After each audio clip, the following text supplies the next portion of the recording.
one of the most popular, biggest, best breweries in town. They've been around for a few years, and our partner, co-owner of this restaurant, Nathan Lewis, used to work there. He was hired to start the quality assurance lab. Nathan, if you guys don't know, is like a brewing scientist. He's kind of humble about it, but he went to brewing school in Chicago and in Germany. He worked at Left Hand, he worked at Karbach before they got bought out, and then at Austin Beerworks. In pretty much every single aspect of the entire brewing industry, he's been all over the place, and then finally at the lab over there. So we wanted to start highlighting some of the other things that we have on the menu, right? Not just the food, not just the drinks and the cocktails that we're serving, but the beer that we're serving, the wine that we're serving. So expect a winery tour to be in your feed at some point soon. But for now, for the first one, we're taking Nate back to his old stomping grounds at Austin Beerworks. We're gonna check out the brewing setup. We're gonna check out the canning line. It's Austin Beerworks. It's always a good day for a cold beer.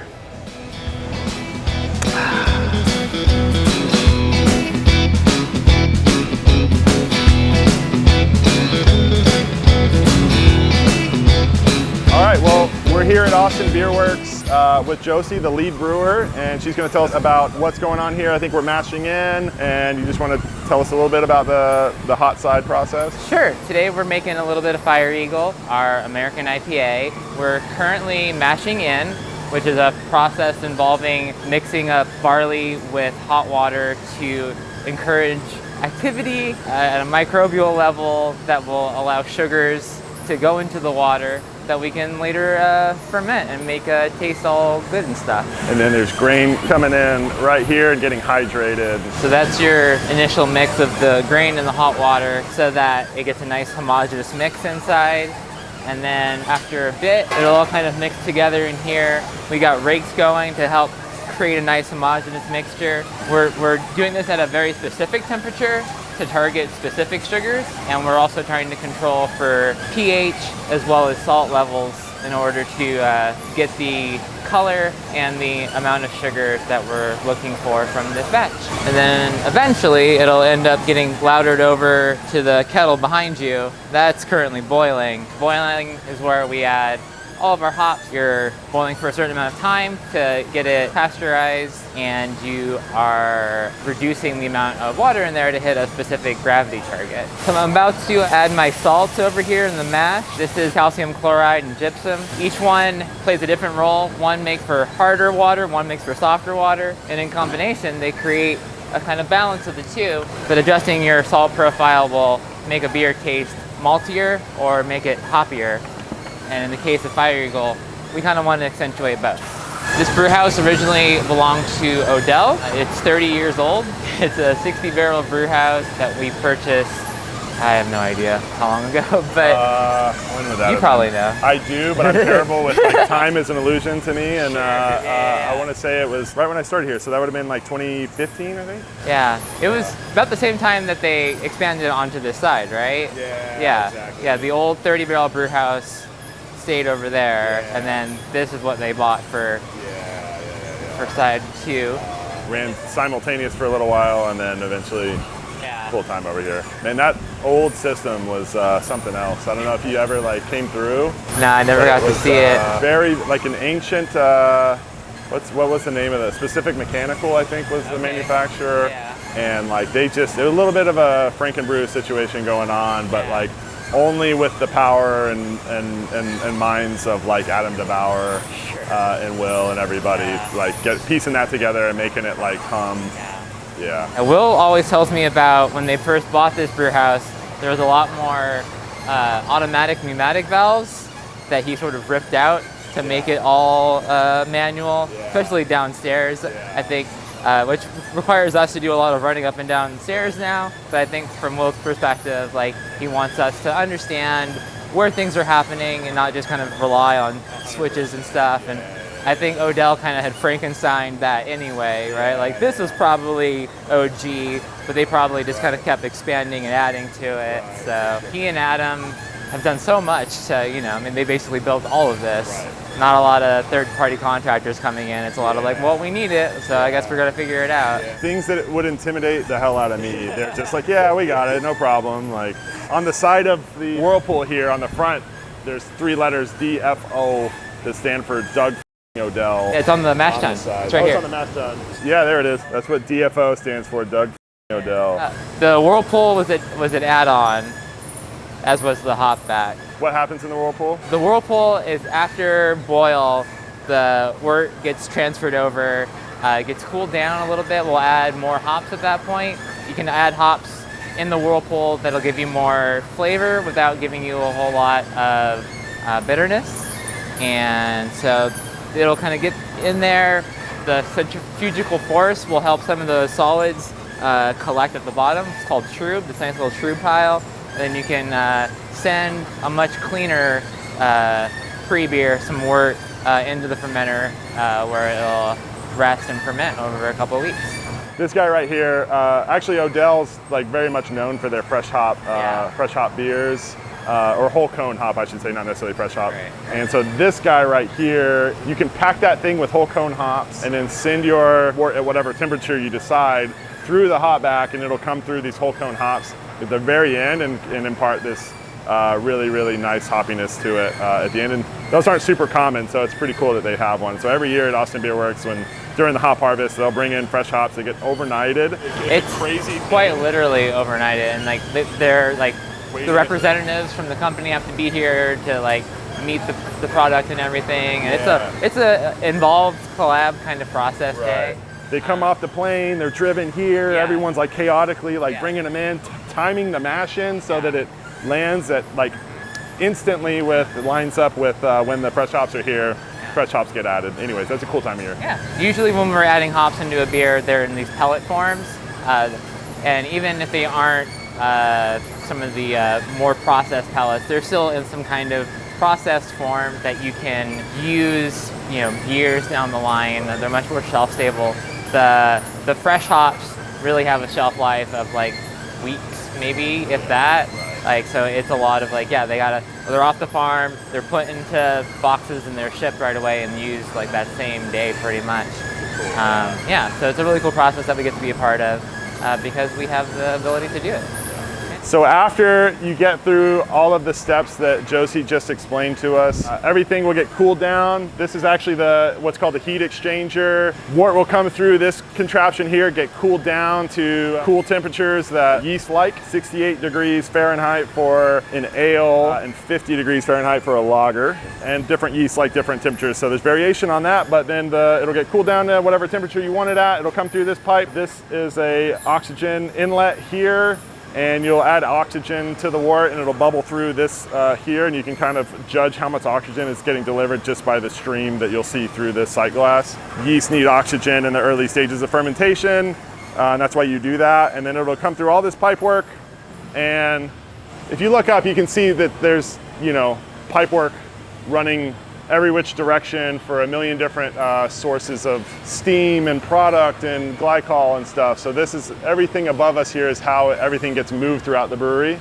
And then depending on what tank we're filling for the day, they're filling for the day, it looks like potentially right here. So whenever they're ready to send that cold wort into the tank, this is where that pipe will come out. They've got a hose directed to the bottom of the tank here, and they'll add it to the tank. There's already one batch in there right now. And then the second batch, actually they may be just pulling out of, they're either pulling out of this one or filling this one. I think actually they may just be pulling out of this one and filtering it, but either way, if you were filling it, you would send it into the tank, add yeast to the tank, and then it would sit here for a matter of weeks to 2 months, depending on the beer. Fermentation would take place, yeast would start making CO2 and fermenting sugars, creating alcohol.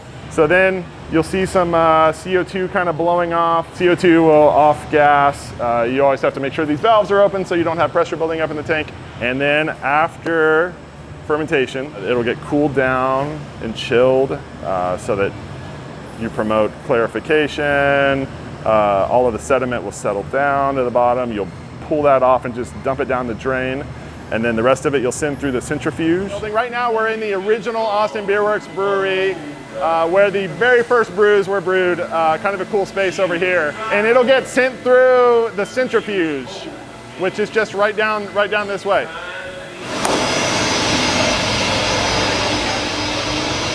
I don't think you're going to be able to hear anything I'm saying, but in case you can, this is the centrifuge. So inside of this is a bunch of discs that are rotating, and beer's coming through this pipework into this piece, and all of the solids are getting ejected out of the side and will come out the drain. And on the other side, we'll have clear beer coming through. All right, let's get a bubbling tank here. You guys are keeping your blow-off bucket so clean, which is great. But I think people love to see a good messy blow-off. Yeah, we didn't really brew yesterday as a CIP. Oh god. So it would have been last week. Like, yeah, we're brewing today. That explains it. Yeah. Are y'all gonna be here at about like 11? Yeah. Yeah. Because first K was 11:15. Oh, okay. On the good side, good light, you can catch all of that. And then after we centrifuge, all of that finished, bright, clear beer will get sent to what's called a bright tank, where it's carbonated up to a very specific carbonation level. They've got some fancy tools here where they can measure exactly the CO2 and dissolved oxygen level. All are important in the quality of the beer and the shelf life of the beer. And from there, it'll get packaged off into cans and kegs. And we can take a look at that now. So here's the bright tank that they're pulling off of right now. So this is the finished beer right here coming through. And you can see, so that's a fresh batch of Pearl Snap. No, actually, I don't know. I don't know what that is. It's okay. Anyways, whenever they're done carbonating, like I said, it'll get filled into cans, in kegs, and then shipped straight to LeRoy and Lewis for consumption. What's cans per minute? Right now it's 185. 185 cans per minute. Yeah, we try to run it like 210, but it all depends on how many low fills are getting kicked out. And right about 185, we're at 1% low fills, and that's our goal. Got it. It all depends on the different types of beer. Yep, right on. Empty cans will come down the conveyor. They'll come down the what's called the twist rinse, and they'll get blown out to make sure there's no dust or anything in there. They'll come down into the filler. That filler has a bowl that is pressurized to a very specific pressure to keep that CO2 in solution. Cans are purged with CO2 as well, because you want to keep oxygen as the enemy of shelf stability.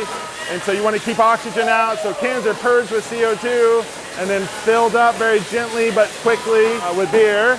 And then it foams over on the top, where the idea is you want some foaming at the top to push that last little bit of oxygen out. And then a can lid is pushed down on the top, or it lays down on the top. And then you have what's called a seamer that will come through and roll the can lids around and seal the lid to the can. And then we've got fresh, beautiful, cold Pearl Snap Pilsners ready to drink.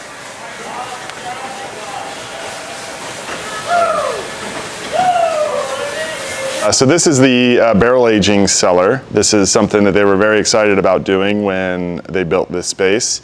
It's completely compartmentalized off from the rest of the brewery, because in here they bring in yeast cultures, wild yeast cultures, and bacterias on purpose, and inoculate these barrels with very interesting microbes that, if they were to get on people's feet and then end up on the cellar floor, and then you set your yeast bag down for a second before you're adding it and you're not keeping up with your sanitation regimen, accidents can happen, and then entire tanks of beer can get spoiled by some of these wild microbes. So yeast cultures that are used for just your standard, any kind of clean beer that the vast majority of Americans are used to drinking comes from a Saccharomyces strain.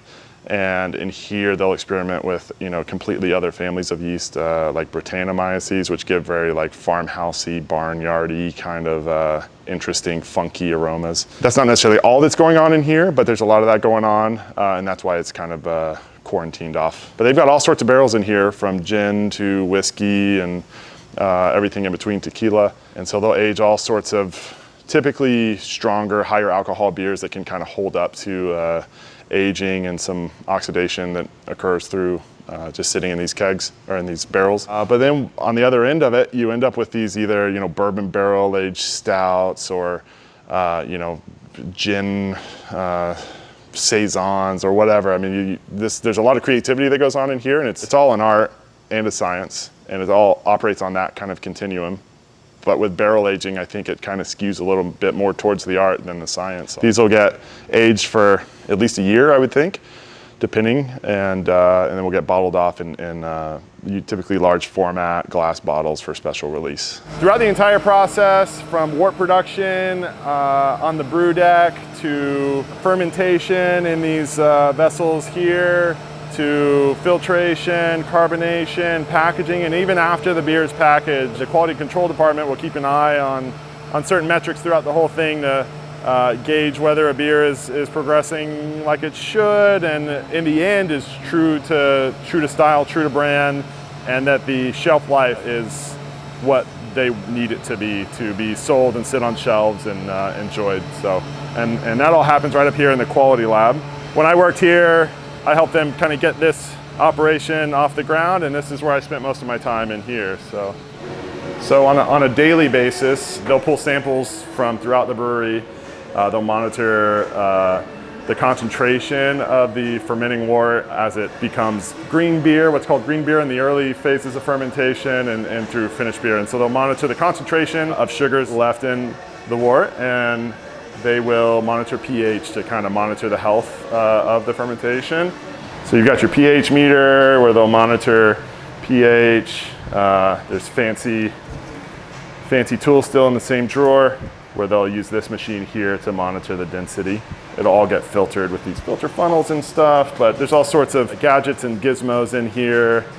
This is used to shake up solutions of chemicals in beer to extract certain things, and then you can measure them through UV spectrophotometry with the UV spec here, measure IBUs and color with that machine. They've got an alkalizer, which is a machine that measures ABV and also extrapolates other data out from the gravity and alcohol level. They've got some fancy PCR machine here that will identify specific bacteria and yeast to make sure they're not contaminating bacteria or yeast that would spoil the beer. And then down here, this is a machine here where you'll take a can and pierce it and send pressurized beer through this system here. And this will tell you exactly what the CO2 level and oxygen level in the finished beer is, so you can monitor and make sure that you're hitting those exact numbers and everything is in range. And then underneath the hood here, it looks like he's getting ready to make some media. So they will plate samples of beer on different selective media, microbiological media, that will specifically only let beer spoiling bacteria and yeast grow, so that you can kind of be certain that there's nothing in the beer when it leaves the brewery that will contaminate the flavor of the beer, of the finished product. And so that's what they're doing in here, is just making sure that everything that goes out the door is perfect. So it's a pretty cool space. And then before any finished beer is sent off, obviously tasting is a big part of the quality control process. And so they do a variety of tasting. And here, there's actually some samples here. They'll actually use a 3-digit code so that there's no bias that the panelists might have. If they know that it's a beer that they tasted yesterday, they might expect a certain level of an off flavor or whatever it might be. And so they use sensory testing to gauge people's sensitivity specifically to diacetyl, which is like a buttery compound that forms in every fermentation, and then it cleans up, the yeast takes it back in and breaks it down into 2 different compounds that you can't taste. And so we would have people that we knew that were vetted, that were sensitive to diacetyl. They were put on a very specific panel, and then every day we'd warm up samples, cool them down, because that's how you force the chemical reaction to form diacetyl. And then we'd cool it down, have them come up here, and they'd fill out a sheet. They'd just grab a cup and just smell it and taste it. And it was just a pass or fail. Do you taste diacetyl, yes or no? And then, people aren't 100% correct all of the time, even if they are sensitive to it, especially when it gets down to that threshold where you can barely taste it. And so we didn't have to have a 100% passing rate, but there's different criteria, different percentages of people passing it based on how many panelists were tasting that day. But that all happens in here. It's all very, we try to, the idea of a sensory room like this is to remove as much bias as you can. So there's no distraction. You can focus on what you smell or taste. You don't see other people's reactions to things and say, oh yeah, ooh, that is gross. I think it's gross too. You know, it's just very much like what you smell, what you taste, and then everything's very anonymous in how it's labeled, so you don't even know what this sample is. So it's kind of a cool thing that they have here at Austin Beerworks. So. Feels like This room stresses me out. Yeah. I was going to say, just getting more and more anxious. So we're also we would be comparing the sensory results to the actual chemical analysis. So we actually know how much is in there. You would use both to influence your decision as to whether to go ahead and cool the tank down and kind of move it through the process. And so you would know sometimes when I know we've tested the diacetyl level 3 days in a row now. It's been below the threshold every time, chemically, and then you would have, for whatever reason, panelists that just think that they are tasting this compound, diacetyl, and you know it's not there. So there are times where maybe it's a certain maltiness or there's another element of the beer that kind of mimics that flavor a little bit, and that would happen sometimes, especially with maltier beers, and you would just have to kind of err on the side of the chemical analysis and trust that that's right and move forward with everything. So, well, now that we've kind of done the grand tour of the space, the crew's here. We brought some barbecue for the whole ABW crew. All of our folks are drinking some beers. We're just going to kick back and relax. We're super excited to kind of future them, share the brewery with you guys, and we're going to keep doing this. So we're gonna do a bit of a beer crawl over the months to some different breweries in town and kind of share the behind the scenes at these breweries whose cold beer we serve with our barbecue every day. So cheers.